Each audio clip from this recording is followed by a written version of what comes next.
नमस्कार, बड़ी खबर देख रहे हैं आप सभी। आपके साथ मैं हूं जीनत सिद्दीकी। यूपी विधानसभा चुनाव को लेकर सभी राजनीतिक दल अपनी जोर आजमाइश में लगे हुए हैं। इसी बीच सभी राजनीतिक दल प्रत्याशियों के नामों का ऐलान भी कर रहे हैं। बहुजन समाज पार्टी ने भी दूसरे चरण के 55 विधानसभा सीटों पर होने वाले चुनाव के लिए 51 उम्मीदवारों की सूची जारी कर दी है। उन्होंने कहा, यूपी में बीएसपी की सर्वजन हिताय और सर्वजन सुखाय की सरकार बन सकती है। धन्यवाद। तो बकायदा न सिर्फ 51 प्रत्याशियों की सूची जारी की, बल्कि बीएसपी का नया नारा भी आ गया इस विधानसभा चुनाव में। हर पोलिंग बूथ को जिताना है, बीएसपी को सत्ता में लाना है। तो ये जो है एक नया नारा जो है दिया गया है बीएसपी की तरफ से। दूसरे चरण के जब हम बात करते हैं 55 में से 51 सीटों पर प्रत्याशियों के नामों का ऐलान हो चुका है। और नया नारा जिसका हम जिक्र कर रहे हैं, जिसकी आज चर्चा रहेगी, हर बूथ को जिताना है, बीएसपी को सत्ता में लाना है।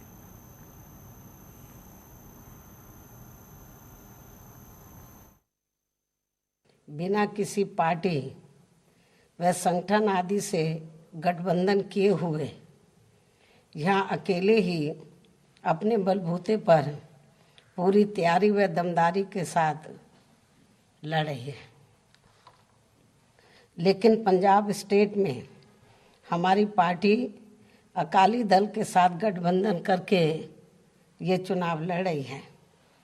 मुझे पूरा भरोसा है कि उत्तर प्रदेश व उत्तराखंड स्टेट में यहाँ हमारी पार्टी तथा पंजाब स्टेट में भी हमारा बना ये गठबंधन जरूर अच्छा रिजल्ट दिखाएगा।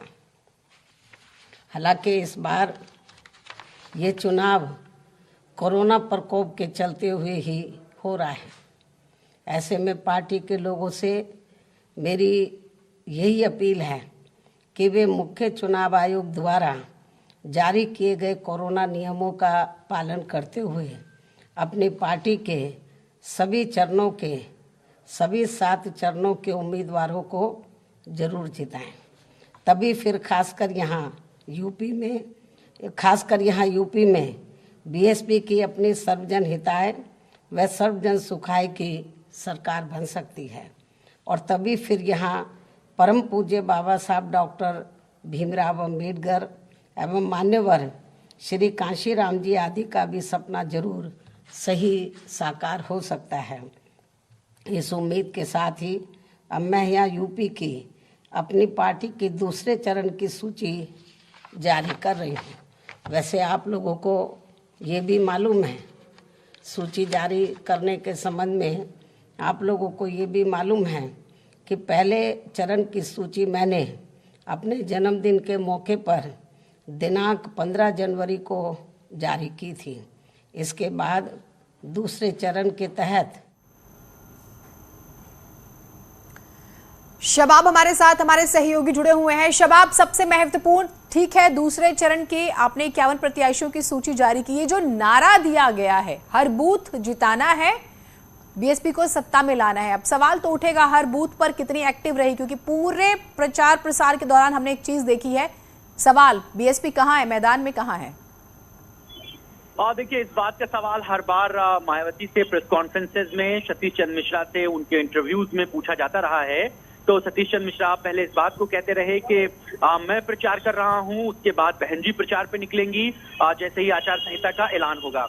लेकिन आचार संहिता के बाद हम लोगों ने कोविड के मामलों को देखा, जिसके बाद इलेक्शन कमीशन ने पूरी तरीके से राजनीतिक पार्टियों की रैलियों पर और तमाम दूसरे प्रचार प्रसार के माध्यमों पर रोक लगा दी। खैर, ये बात हर राजनीतिक पार्टी अपने अपने स्तर से करती है, क्योंकि उसको चुनाव जीतना है। हर तरीके की गठजोड़ है। बात अगर बहुजन समाज पार्टी की करें तो आज जिन 51 कैंडिडेट का नाम का ऐलान किया गया है 55 में से दूसरे चरण में, और कल से दूसरे चरण के नामांकन का समय शुरू हुआ है जीनत, तो सीधे तौर पर नामांकन के समय के शुरू होने के साथ ही मायावती ने प्रत्याशियों के नामों का ऐलान किया है।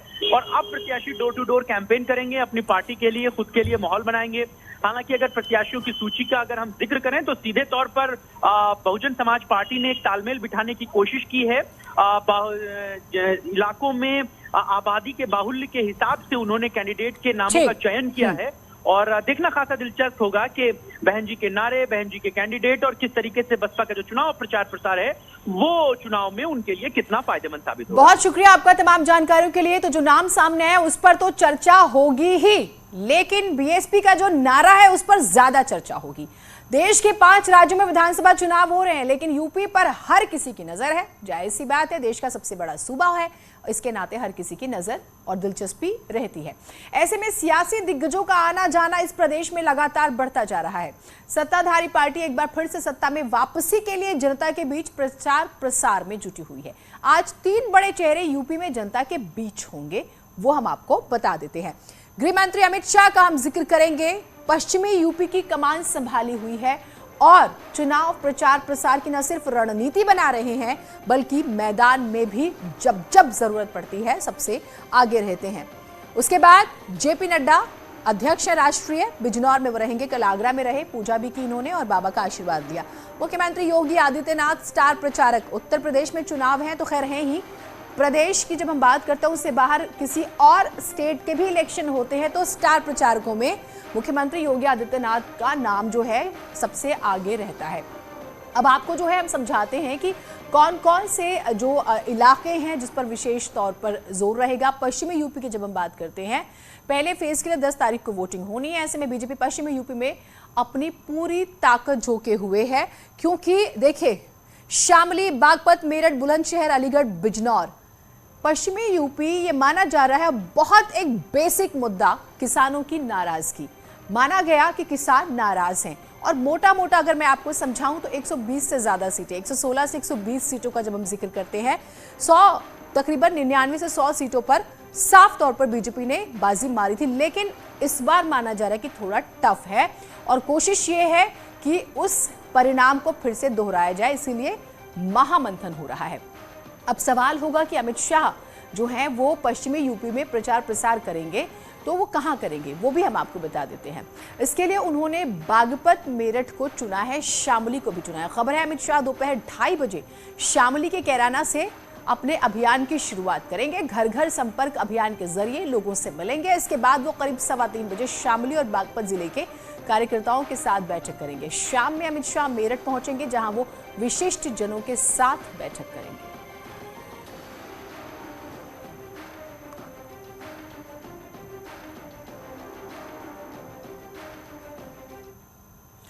तो शामली, बागपत, मेरठ, यहां पर वो जीत का मंत्र देंगे। कैराना पलायन मुद्दे को भुनाएगी सरकार। घर वापसी कर चुके परिवारों से मुलाकात। तो ये देखिए, सबसे बड़ी बात यह है कि जब अमित शाह आ रहे हैं तो वो कौन से विषय रहेंगे जिस पर ज्यादा से ज्यादा बातचीत हो सकती है। जगह तो हम आपको लगातार बता रहे हैं, शामली, बागपत, मेरठ। कैराना पलायन का मुद्दा जो है उसका जिक्र होगा। घर वापसी कर चुके परिवारों से भी मुलाकात होगी। और मुख्यमंत्री योगी आदित्यनाथ कहते हैं कि प्रदेश से गुंडाराज, माफिया राज खत्म हो चुका है। लोग जो पलायन करते थे, जो माहौल था वो बदल चुका है। तो जो लोग वापस आए हैं उनसे बातचीत होगी और इसके जरिए ये संदेश कि उत्तर प्रदेश अब सुरक्षित है। अब आपको बताते हैं कि बीजेपी के लिए कैराना क्यों अहम है। विपक्ष जो है पश्चिमी यूपी खासतौर से कैसे घेरता है, किसानों को गोलबंद करेगा, महंगाई कानून जो है सबसे बड़ी बात व्यवस्था पर घेरेगा, किसानों की मांगों का समर्थन करेगा। किसान किसके साथ है, ये सबसे बड़ा सवाल है। गन्ना किसानों के भुगतान का मुद्दा विपक्ष लगातार उठा रहा है। बीजेपी के पास कौन से मुद्दे हैं वो मैं आपको लगातार बता रही हूँ। पलायन, हिंदू मुसलमान पर बीजेपी खेलेगी, ये माना जा रहा है। उसके बाद घर वापसी कर चुके लोगों को सामने लाएगी, जिसे मुलाकात जो है वो हो रही है। उसके अलावा अपराध का जो है वो जिक्र हो रहा है कि अपराध किस तरह से खत्म हुआ। जो तस्वीरें आपको हम दिखा रहे हैं उस लाइन पर बीजेपी लोगों के बीच जा रही है। सुनिए, आज लखनऊ में जब बीजेपी रथ यात्रा को रवाना कर रही थी तब योगी आदित्यनाथ, डिप्टी सीएम केशव प्रसाद मौर्य ने पलायन के मुद्दे को उठाया, न सिर्फ बल्कि उसके बारे में क्या कहा। हाँ, सो करके दिखाया आपने और प्रदेश की 25 करोड़ की आबादी ने देखा है कि 2017 के पहले प्रदेश में व्यापारी, संभ्रांत नागरिक और सामान्य नागरिक पलायन करते थे। प्रदेश की प्रगति अवरुद्ध हो गई थी, लेकिन 2017 के बाद अपराधी पलायन कर रहे हैं। अब जब से भाजपा सरकार है अब जब से भाजपा सरकार है, अब पलायन करवाने वालों का पलायन हो रहा है। अब कोई माई का लाल पलायन नहीं करवा सकता उत्तर प्रदेश के किसी नागरिक का, भारतीय जनता पार्टी की जो सरकार है। पहले चरण की बात करते हैं, शुरुआती फेज की, तो पश्चिमी यूपी में वोटिंग है। जब पश्चिमी यूपी की बात होती है तो फिर पलायन का मुद्दा होता है। 2022 में होने जा रहे विधानसभा चुनाव से पहले बीजेपी एक बार फिर से कैराना को पश्चिमी यूपी में चुनाव के लिए लोगों के बीच केंद्र बिंदु बनाना चाहती है। इसीलिए योगी आदित्यनाथ ने अपने दौरे के दौरान इस मुद्दे को उठाया था। तब उन्होंने कहा था साफ तौर पर, वो हम आपको दिखा रहे हैं, मुजफ्फरनगर का जो दंगा है सियासत का मुद्दा नहीं है। वैसे इस पर वो साफ तौर पर ये कहते हैं कैराना का पलायन भी सियासत का मुद्दा नहीं है। वो अलग बात है कि हर मंच से आपको सुनाई देता है कैराना हरकत को हम स्वीकार नहीं करेंगे, वो ये बात कहते हुए नजर आते हैं। अपराध और अपराधियों के प्रति जीरो टॉलरेंस की नीति का वो जिक्र करते हैं और ये कहते हैं कि इसकी वजह से प्रदेश की छवि बेहतर हुई है और इन्वेस्टमेंट आ रहा है प्रदेश में। अपराधी पलायन करने को खुद मजबूर है। आपने ऐसी तमाम खबरें देखी होंगी, जब जो अपराधी हैं खुद जेल में जाते हैं, सरेंडर करते हैं, तो ये एक माहौल का जिक्र हो रहा है।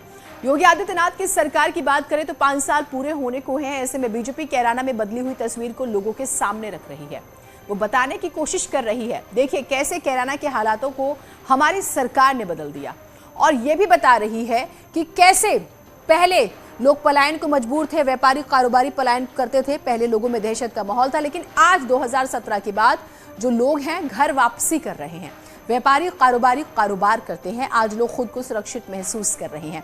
तो 2017 से पहले की क्या स्थिति थी, और यानी कि बीजेपी जब सत्ता में आई उसके बाद उसने क्या तब्दीलियां कर दी हैं। कैराना के उन गलियों में लेकर भी हम आपको चलेंगे जहां के लोगों ने पलायन का दर्द सहा है।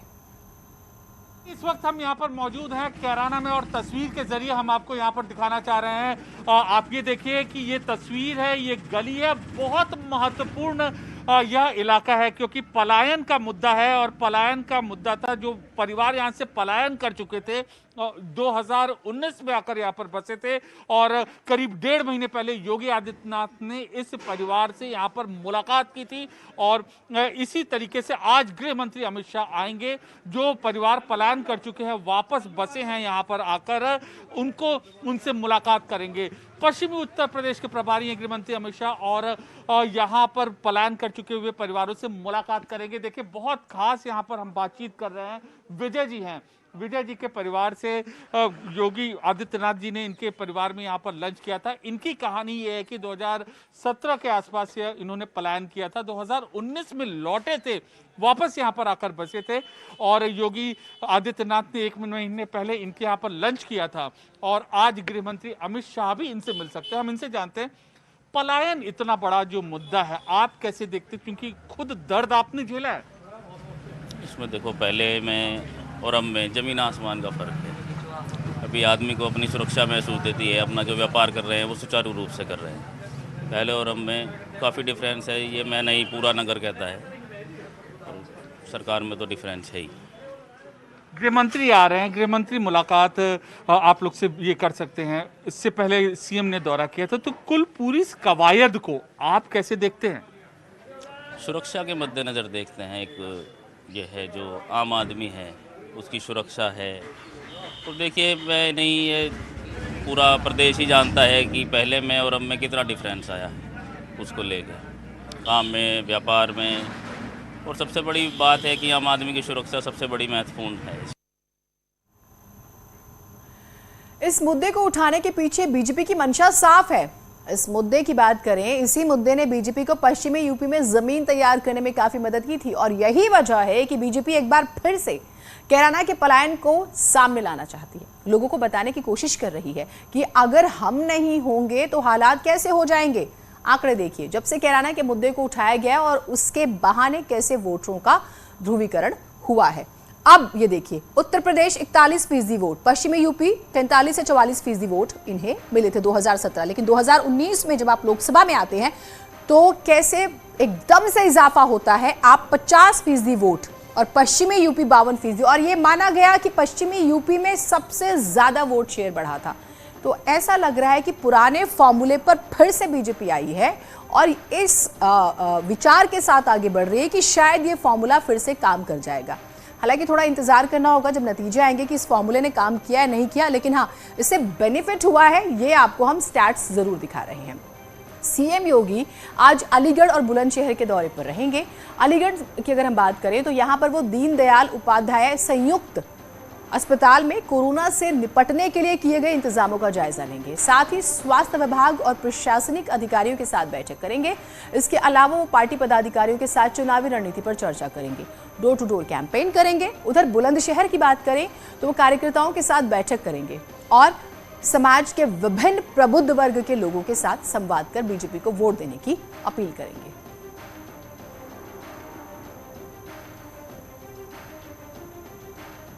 तो तैयारियां पूरी कर ली गई है बुलंदशहर में। न्यूज़ 18 संवाददाता प्रशांत ने सुरक्षा व्यवस्था का जायजा लिया, बताया कि सीएम कहां उतरेंगे और फिर क्या करेंगे। आज बुलंदशहर के नुमाइश गेस्ट हाउस में मुख्यमंत्री आ रहे हैं और यहाँ जो अपने कार्यकर्ता हैं उनको जीत का मंत्र देने के लिए यहाँ आज मुख्यमंत्री खुद स्वयं यहाँ चलकर आ रहे हैं। आप यहाँ देख सकते हैं चाक चौबंद व्यवस्थाएं कर ली गई है, सुरक्षा व्यवस्था के कड़े इंतजाम है, पुलिस को तैनात कर दिया गया है, चप्पे चप्पे पे पुलिस की पैनी नज़र है। सूबे के मुख्यमंत्री आज अपने कार्यकर्ताओं को जीत का मंत्र देंगे और विधानसभा 2022 की चुनावी तैयारियों को पूर्ण करने में जिला प्रशासन भी पूर्ण तरीके से जुट गया है और साथ ही आज जीत का मंत्र देने के लिए सूबे के मुख्यमंत्री योगी आदित्यनाथ खुद बुलंदशहर आ रहे हैं। कैमरामैन आंसू के साथ प्रशांत कुमार, न्यूज़ 18 बुलंदशहर।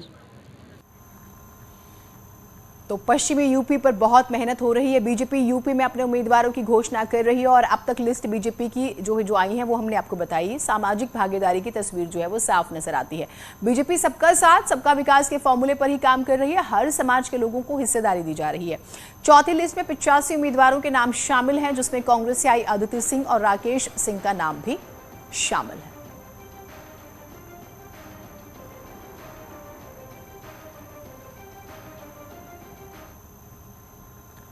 अब आपको ग्राफिक्स के जरिए बीजेपी के टिकटों में सामाजिक भागीदारी को समझाते हैं। बीजेपी की चौथी लिस्ट जिन 85 लोगों को टिकट दिए गए हैं उनमें किस समाज से आते हैं वो आप जरूर देखिए।